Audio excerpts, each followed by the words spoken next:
Fala, massa atleticana, fala pessoal do canal Fred Augusto. Hoje a gente está com um material muito bacana aqui. Hoje eu tô com o Gabriel, tô com o Vitor. Resumidamente, a gente vai trazer os comparativos das saídas do Galo com as entradas, né, nas respectivas posições. Então vou dar a primeira palavra aí pro Gabriel. Boa noite, Gabriel.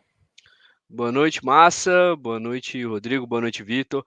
Cara, o material agora é disso aqui, né, que a gente vai falar. É entrada, é saída, porque o futebol a gente precisa esperar para poder falar um pouco mais ainda, né? O Filipão parece que vai começar a ajeitar a casa agora. É. E aí, Vitor, o que você acha que vai sair desse material? Você acha que você vai concordar com muita saída, muita entrada? Fala pessoal, então, a gente vai ter que meio que julgar também algum trabalho ali de reposição, né? Assim, acho que futebol entra, sai jogadores o tempo todo, ele é muito dinâmico, o mercado é muito dinâmico, mas você precisa de fazer um bom trabalho de reposição e contratações assertivas. Tem jogadores que tiveram uma amostragem maior, outros jogadores tiveram uma amostragem menor. A gente vai tentar fazer uma balança aqui. É claro que é muito difícil você fazer uma análise de fato precisa em cima disso, mas a gente vai tentar balancear bem as coisas aqui e a gente conta com você, torcedor, que está assistindo esse vídeo, para você, aí nos comentários, deixar a sua opinião também. Bora lá. Então vamos para a vinheta e começamos aí.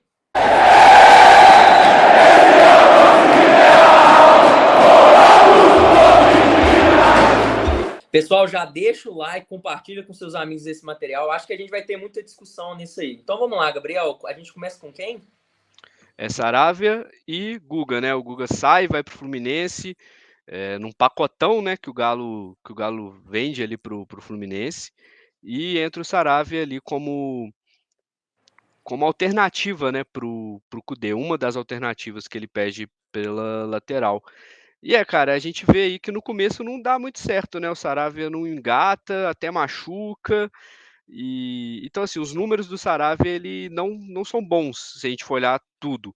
Mas é uma assistência nos últimos aí 4 jogos que ele vem jogando bem, né? Então, eu acho que ele tem mais, a gente consegue, eu acho que o Galo vai conseguir extrair mais dele do que o Fluminense do Guga, que realmente não consegue se firmar, chegou a jogar de lateral esquerdo improvisado, mas as Gol coisas não estão contra com o sendo, Galo.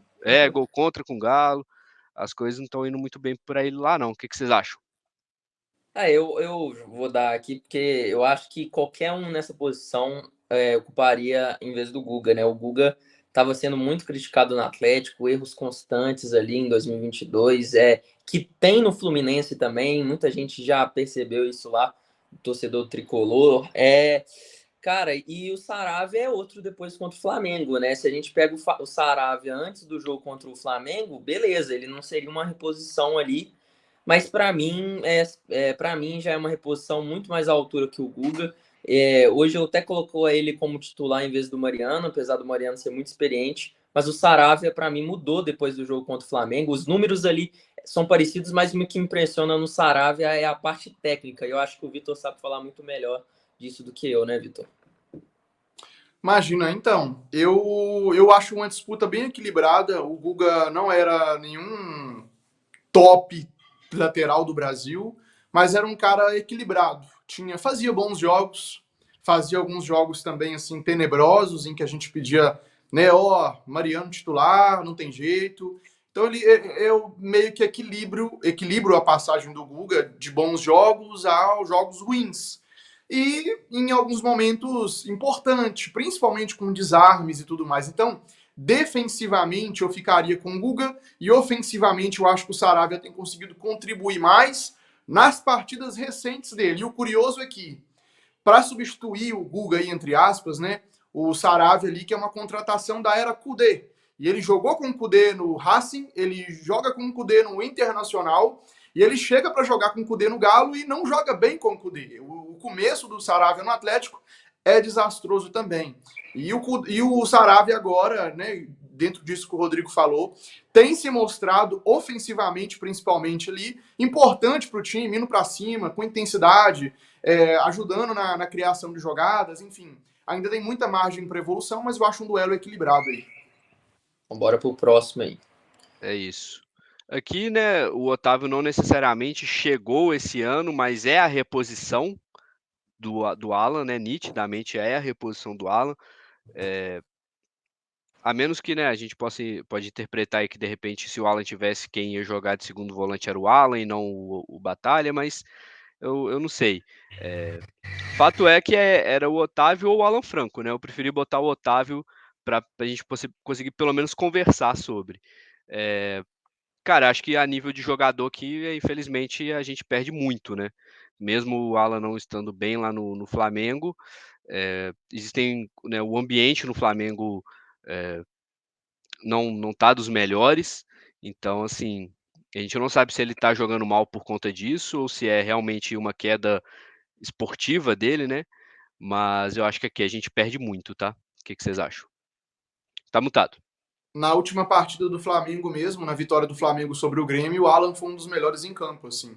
É claro que a gente, nós torcedores, assim, não é desejando mal pro cara, né? Mas a gente fica com um ressentimentozinho, tipo, a gente zoa quando ele joga mal e tal, pega no pé, foi eliminado na Libertadores e a gente riu pra caramba, zoou pra caramba, e isso faz parte do futebol. Mas o atleticano, ele zoa, ele brinca, ele pega no pé do Alan, mas no fundo, todo atleticano sabe que esse cara tem qualidade.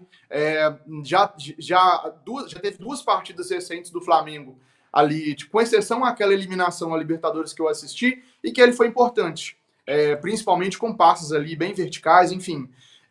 Acho que é um jogador, embora jogue na mesma posição do Otávio, diferente do Otávio. Eu acho o Otávio um jogador mais burocrático do que o Alan, e eu acho que o Alan se movimenta melhor em campo. A gente até poderia colocar o Bataglia aí para poder comparar com o Alan, mas eu achei muito inteligente também ter colocado essa comparação Otávio e Alan aqui, porque hoje, com o Filipão, o Bataglia tem jogado um pouco mais à frente do que jogava o Alan, né? Fazendo um papel ali, quase que um Jair, por exemplo, fazia. Então, acho que esse duelo aí, Alan leva melhor. E o Alan sempre não come. É difícil, né? Não só o Alan, qualquer jogador até adaptar, tem essas sequências ali até adaptar com o time, e ele já vem mostrando uma evolução no Flamengo. É um jogador muito bom, a gente brinca mesmo, que a gente sabe da qualidade dele, infelizmente ele foi pro Flamengo, mas é difícil comparar ele com o Otávio nisso aí, né? O Otávio é um cara que faz mais um arroz com feijão e o Alan é diferenciado, né? O Alan é um jogador diferenciado, é titular em qualquer time no Brasil. Não titular, né? Mas participa de um time qualquer do Brasil. Mas é difícil pro Otávio essa aí. Eu acho que o Otávio, ano passado, estava numa crescente boa, né? Tomara que ele retome aí o futebol que ele estava apresentando e cada vez mais possa ajudar o Atlético. Eu acho que até nesse ano ele estava mostrando que ia engatar e aí ele falha contra o Libertad e desanda completamente, falha de novo contra o Corinthians e aí Ele é desanda. muito irregular, né? Infelizmente, Eu acho, ele... eu acho que ele também foi colocado ali em uma posição de muito desconforto, né? Assim, ele é um cara que nunca esteve confortável no Atlético, né? E olha que eu critico bastante o Otávio e de bastante tempo, mas só para tentar ser um pouco justo com ele também. Por exemplo, com o Kudê, quando o Mariano não fazia saída com os zagueiros, era o volante que tinha que fazer. Principalmente quando o Alan fazia saída de 3, aí o Alan lesiona, aí o Otávio entra no time e, a princípio, o Otávio era responsabilidade por ajudar na saída de bola sobre pressão. A maioria dos clubes no Brasil hoje está cheio de treinador português, treinador argentino, enfim. A maioria dos times no Brasil hoje marcam pressão, sobe linha de pressão ali durante o jogo, pressiona a saída de bola. E para mim, nisso, o Otávio teve dificuldade. O Alan consegue sair bem, mesmo quando é pressionado. O Otávio, quando é pressionado, ele se atrapalha um pouquinho. Com o Filipão, nos últimos jogos, né, quem sabe, nessa sequência que o Filipão vai ter agora, né, assim, acho que com 2 volantes ali, o Otávio possa ter um pouco mais de tranquilidade, já que se ele for pressionado, com o Bataglia jogando ao lado ali, ele pode ter uma linha de passe a mais ali, por exemplo, 2 linhas de passe, vai facilitar um pouquinho o trabalho dele. Concordo. É isso. Um pouco próximo, então. E agora temos o Batalha com o Jair, cara, que eu acho difícil, porque o Jair não começa mal no Vasco, né? O Jair começa sendo aí uma das principais peças do Vasco, talvez, assim, uma das poucas que estavam jogando bem, mas não consegue ter sequência, né, cara? E Assim, uma questão também é o problema coletivo do Vasco, né? Eu até pergunto para vocês, Quem do Galo hoje chegaria no Vasco e jogaria muito naquele contexto de um time bagunçado? Para mim, só o Hulk. Para mim, do Galo hoje, só o Hulk seria capaz de chegar no Vasco e mesmo com um time ruim, fala assim, um cara para chegar, pegar a bola e fazer a diferença, coisa que o Hulk, por exemplo, sempre fez aqui no Galo. Então, tanto o Jair ou qualquer outro jogador chegando no Vasco, você vê o Pedro Raul, que foi artilheiro no Goiás na temporada passada, chega no Vasco, não consegue mostrar nada, a não ser gols perdidos. Então, eu acho que o Jair vai muito por aí. E aí eu até devolvo a pergunta aí pro Gabriel para a gente poder analisar. Esse Jair é o Jair de 2021 ou o Jair de 2022? Porque eu vou te falar, se a gente for olhar o futebol do Jair em 2021, ele sola a maioria dos volantes brasileiros. Eu acho que assim, eu acho que em 2021 o Jair faz a temporada da carreira dele, assim, e eu acho que por ser um time muito mortal, a gente tinha o privilégio de geralmente sair à frente dos placares. E com isso não precisava correr tanto para trás, né? Quando o volante está correndo para trás, alguma coisa está errado. Algum desencaixe aconteceu, você está tomando contra-ataque, alguma coisa deu errado. E esse time do Galo minimizava muitos erros. As coisas o time de 2021 não errava, né? Errava pouco durante os jogos. Então a gente não via muito essa recomposição do Jair. Já em 2022 a gente consegue ver. E assim, é um jogador que, com todo respeito, ele anda em campo, né? E ele anda em campo, só que ele não tem qualidade para fazer isso. Por exemplo, eu ia até dar um exemplo que não é tão justo, que eu ia falar do Ganso, porque o Ganso corre sim, o Ganso preenche o espaço, o Ganso ele sobe para marcar, só que ele é um jogador mais cadenciado. Só que o Ganso é gênio, o Jair é o Jair. Então, assim, eu acho que em 2022 foi exposto a principal fraqueza dele. E aí ele acabou ficando marcado por isso, assim. Eu acho que a gente não sente tanto a ausência do Jair esse ano. O Batalha eu Eu, acho que supre bem. eu Eu, lembro muito bem só para deixar minha conclusão, para mim esse duelo aí é equilibrado. Não consigo, não consigo colocar o Bataglia hoje acima do Jair e também não colocaria o Bataglia abaixo. Hoje eu colocaria o Batalha acima do Jair, pelo que eles estão apresentando. Agora, o Batalha me lembra muito o Jair, esse estilo de jogo de subir, me lembra muito. Eu gostava muito do Jair em 2021 por isso. Só que em 2022 eu já senti que o Jair estava numa baixa, né? E a gente fica naquela dúvida, será que foi a temporada dele que foi muito boa? Porque 2020 ele também, ele com o Ala bateram cabeça, né? A gente não pode esquecer, no comecinho ali, ele e o Ala não se entendiam muito bem dentro de campo ali. Mas hoje eu vou de Batalha, porque o Batalha para mim foi uma surpresa fenomenal. Acho que foi um acerto do Cudê ter pedido ele, e ele agrega muito para o time do Atlético. Ele para mim é uma surpresa melhor que o do Pavon, porque o Pavon veio antes e ninguém sabe, ninguém daria moral pro Batalha na hora que ele chegou. A A gente gente já achava tinha que uma expectativa ali em relação ao Pavon, né? e o Batalha foi uma surpresa muito positiva para o Atlético. Não sei se é verdade, mas aparentemente ele foi sondado, né, pelo Boca, para você ver que muita gente já está observando isso dele. E o Galo já recusou, porque sabe da importância desse jogador. Eu acho que fez o mínimo nisso, né? Porque o Batalha, igual o Fred fala, é um pouco daquela espinha dorsal do Atlético. Eu acho que hoje o meio-campo tem que ter o Batalha de titular. Sem discussão isso para mim. E hoje eu colocaria ele acima do Jair. Não pelos números, né? Porque os números do Jair é até melhor que o do Batalha, mas pelo que ele entrega dentro de campo. Tem muita questão da consistência também, né? O Jair machuca muito, fica fora de jogo importante, então assim, batalha muito mais regular. Pavon e Ah, Ademir, cara. esse aí a gente Aqui, precisa fazer? acho que esse Dois aqui é Ademir, pouco né? tempo. Porque até outro dia, para muito torcedor no Galo no Twitter, por exemplo, que é uma rede social que eu uso muito, o Pavon era o Ademir argentino, né? Velho, Assim, 32 jogos, um gol. Eu não esperava isso. Que isso?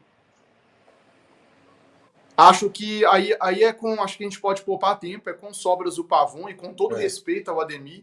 Acho que o modelo, a forma do Galo jogar não combina muito com as características do Ademir. E vou além. Vou dizer que com o Felipão, o Ademir seria importante. Esses números, com o Filipão, o Ademir estaria aí com uns 3, 4, 5 gols e umas 5 assistências. Porque combina muito com o modelo de jogo do Filipão, de sair em contra-ataque, de jogar em transição. Por exemplo, no próximo jogo a gente não vai ter o Pavon. E se o Ademir tivesse? O Ademir jogaria na beirada. E, por exemplo, no próprio jogo contra o Bahia, no segundo tempo, faltou um cara para correr. Querendo ou não, o Paulinho não tem a mesma velocidade do Ademir, o Hulk não tem a mesma velocidade, são jogadores melhores, mas a velocidade não tem. Então hoje eu acho que o Ademir seria importante no elenco do Galo. Que até isso, porque a gente Vitor? fala Não bastante. fala isso. Que acho absurdo. Acho que seria importante. Nossa, não titular. Não titular, de maneira alguma titular, de maneira alguma sentaria Pavon para Ademir jogar, de maneira alguma sentaria Paulinho ou qualquer outro jogador. Mas, por exemplo, hoje, contra o Flamengo, o Filipão não teve esse jogador no banco, porque, por exemplo, o Pavon pregou contra o Flamengo. Aí ele quis colocar ou ele coloca o Alisson Santana para jogar, ou ele coloca o Vargas. Ele não quis colocar o Alisson Santana.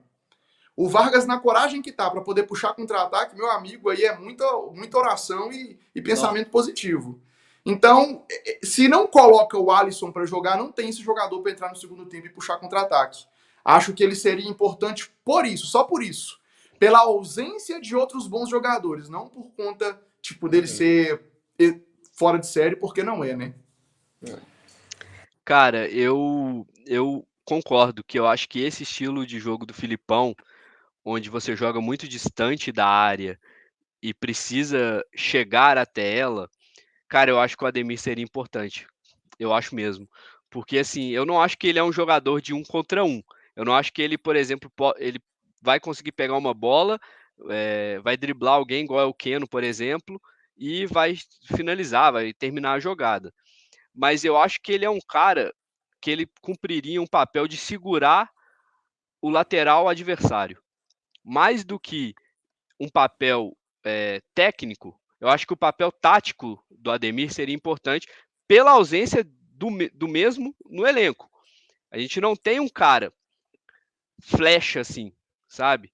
A gente não tem. A gente tem muitos arcos e poucas flechas. O Pavon, quando ele prega, a gente obrigatoriamente vai perder velocidade. Obrigatoriamente. E eu acho o Ademir até mais rápido do que o Pavon. É a única coisa que eu acho que ele é melhor do que o Pavon. Mas eu acho que essa função, onde o Galo, por exemplo, abriu 1-0 e o outro time tá subindo, ter o Ademir ali para incomodar o lateral de tipo, será que eu vou subir? Será que eu não vou? Cara, eu aceitaria. Nossa senhora, Eu nossa, aceitaria.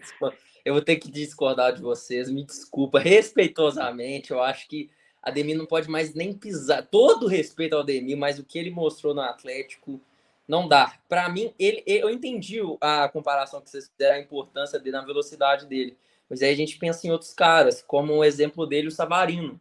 O Savarino, para mim, tem uma característica parecida com a dele, de ser esse flecha, e tem uma qualidade muito maior. O Ademir, ele fez uma temporada excelente no América, mas mostra que no Bahia foi uma temporada.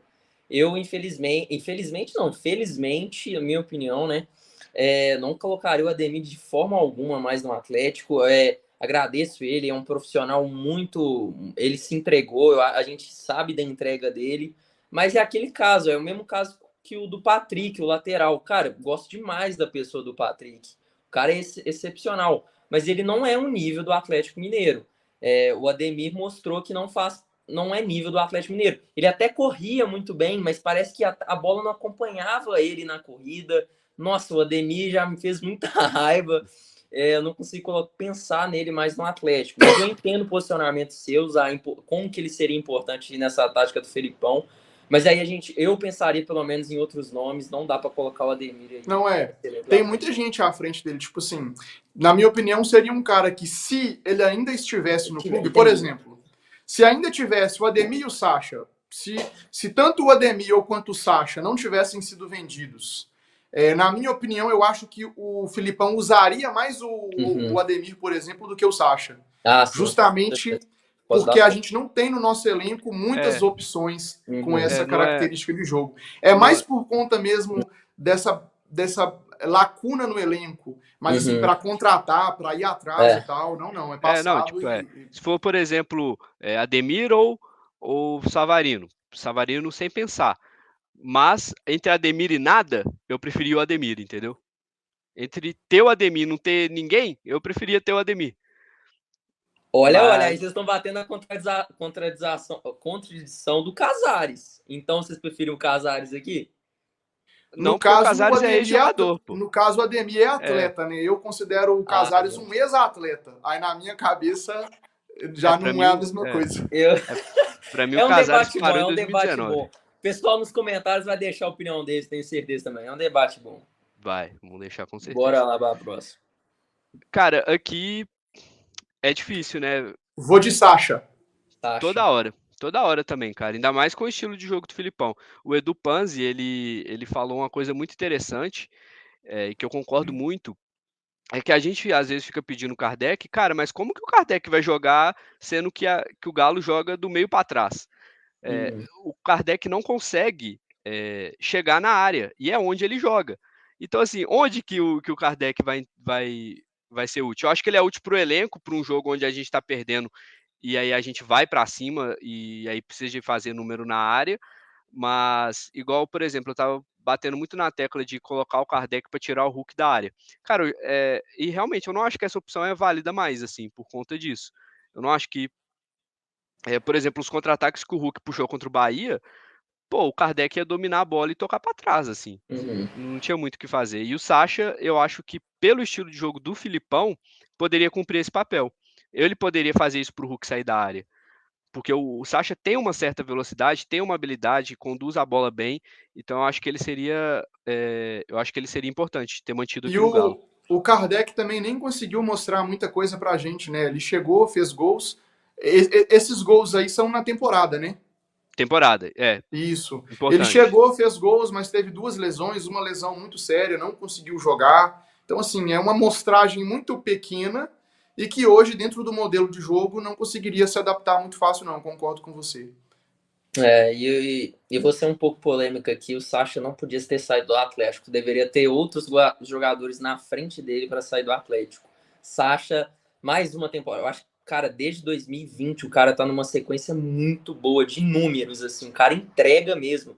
E no Atlético, ano passado ele era o segundo artilheiro do Atlético. E ele entrava e marcava gols, né? Ele entrava e participava bem.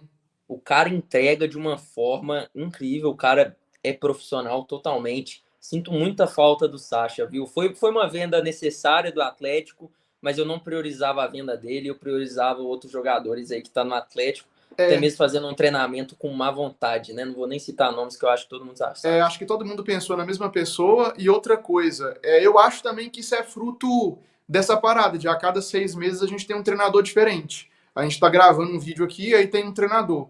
Aí daqui a um tempo a gente tá gravando um outro vídeo, aí a gente tá falando de um time que joga de uma maneira diferente, com uma característica, com uma ideia de jogo diferente. E nesse processo de muda, troca, demite, e todo dia, e a cada semestre você tem um treinador novo, por exemplo, com o Kudê, parece que na fila o Vargas tinha prioridade. Na fila. Com o Felipão parece que olha pro banco vazio e o Vargas, alguma coisa tem, tá? O Felipão é um cara experiente no futebol, tá? Pra ele não. Ele tá dando. Sei lá, alguma coisa. Não tô criticando o caráter do Vargas, jamais. Tô falando de futebol. Alguma coisa no futebol do Vargas eu acredito que não esteja agradando o Filipão. Porque teve jogos assim que o Filipão colocou o Edenilson para poder jogar em posição diferente, Pedrinho para poder jogar em posição diferente, mas não colocou o Vargas. Então, é uma questão também disso. Aí, para um treinador, aí o Kardec é importante. Aí chega outro treinador, já não é mais importante. Por exemplo, eu não sei, a gente vai falar do Keno daqui a pouco, imagino eu. Eu concordei com a venda do Keno. Não acho que o Keno está fazendo uma boa temporada no Fluminense. Inclusive, o torcedor do Fluminense já pediu várias vezes para o Fluminense contratar alguém melhor para a posição. Fez alguns jogos assim, mas muito pouco, mas... Aí eu volto a falar de característica. Para o Cuca e para o Filipão, essa característica do Savarino, do Keno, do Ademir, desse cara de beirada, é importantíssimo, mas para o Kudê não era. Aí vai muito daquela questão do que o Fred comenta, né? Um grupo, um elenco que foi montado para o Kudê e o Kudê não tá aqui mais. Então o Filipão tem que se virar ali com as peças, com as características que tem. Acho que o Sacha se enquadra muito nisso. Acho que para o Kudê ele não era prioridade. Assim, e aí acabaram liberando o jogador. Mas eu acho que isso é fruto dessas passagens e trocas de comando o tempo inteiro. Bora pro próximo, então. Igor Gomes e Nacho. E aí, essa aqui eu não quero nem começar. Eu quero ver o argumento de Eu vocês começo, primeiro. então. Igor Gomes é fundamental no Atlético. Eu acho que os dois até cresceram em Libertadores, né? É legal fazer esse comparativo, como que os dois foram importantes em Libertadores, só que muito abaixo do Nacho, né? O Nacho é um craque de bola, eu acho que é um 10 que a gente tanto precisa, é um criador.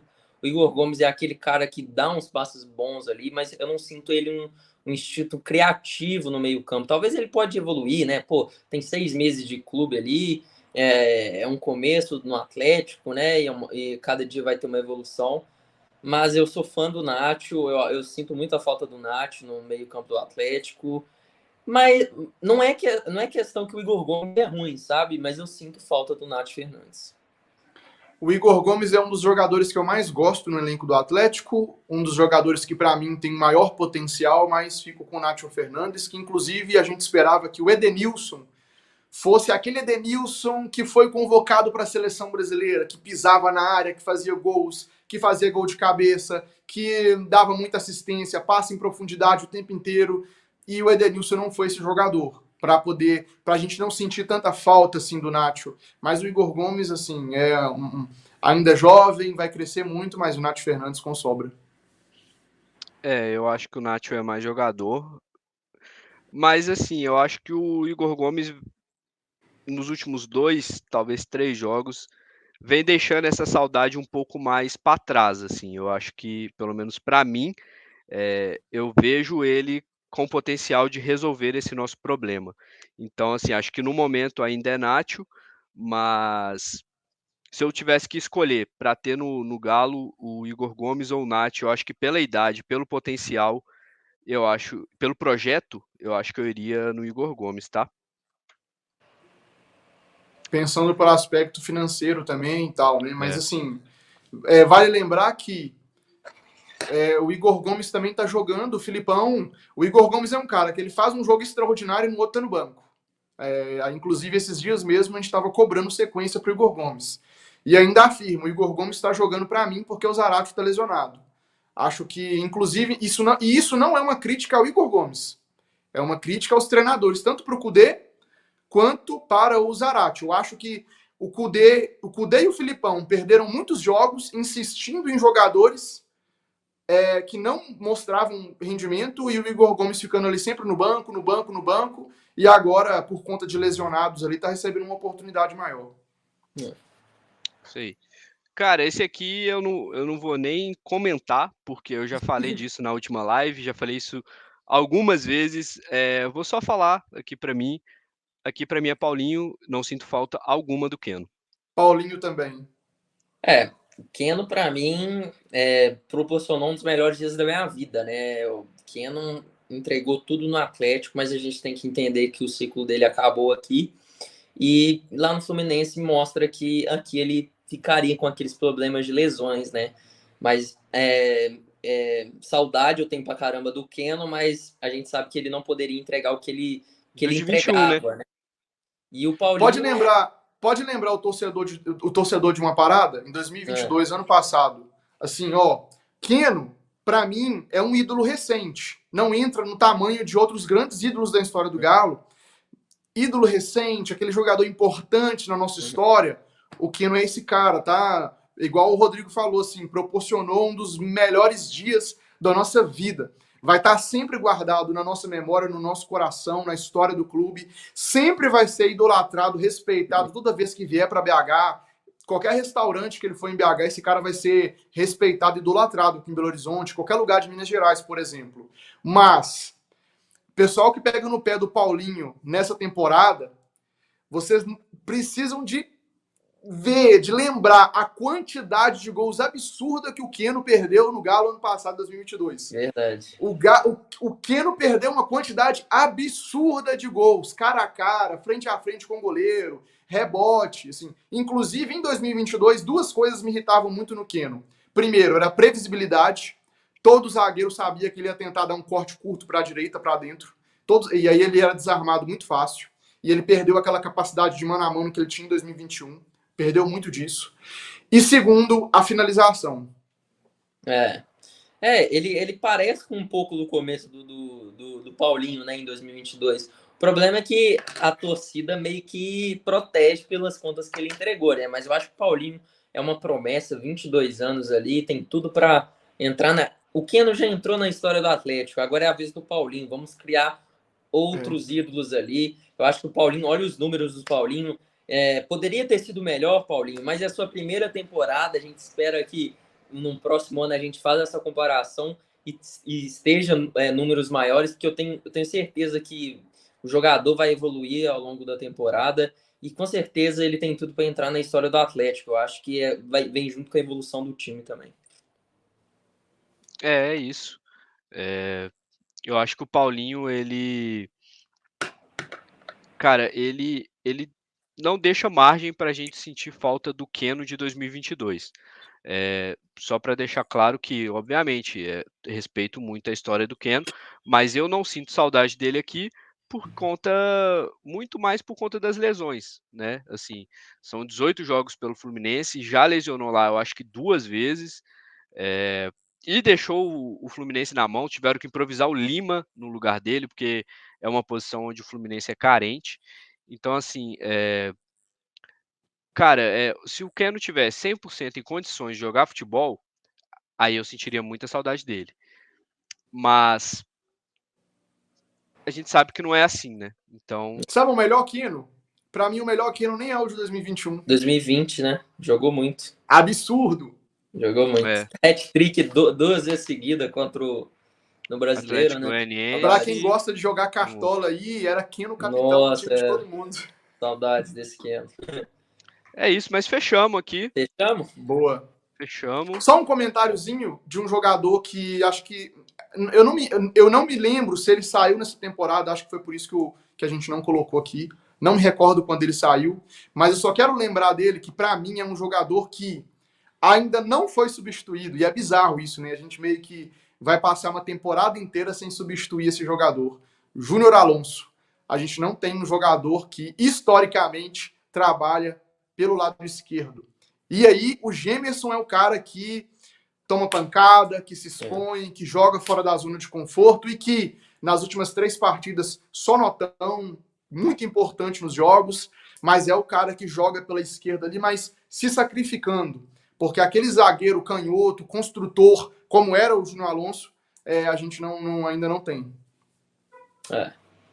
É isso aí, agradecer a Massa, agradecer o Gabriel pelo material, o Vitor pelas análises. Muito obrigado. Deixa os comentários. Eu tô curioso para saber a opinião do povo naquela discussão nossa, porque foi muito boa. Eu queria conversar mais. Mas deixa aqui seus comentários. Não esqueça de curtir, compartilhar com seus amigos. E até a próxima, Massa.